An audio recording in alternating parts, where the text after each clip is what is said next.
In this video, I'm going to show you how to view pending transactions in Monarch Money. Let's get started. Pending transactions are automatically imported from your connected accounts and are marked with a small clock icon. By default, they don't affect your account balances until they're fully cleared. To view them, go to the Transactions page. Pending transactions will appear in your list, sometimes out of order. You can use the status filter and select pending to isolate them, or sort by date to make them easier to find. If you want more control, you can enable editing for pending transactions. Just go to Settings, then Preferences, and turn on the option to allow edits for pending items. By default, pending transactions are excluded from your account balance.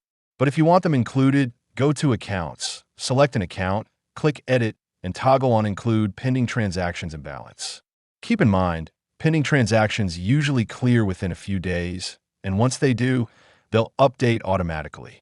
If you want to support our channel, feel free to use our affiliate link in the description below.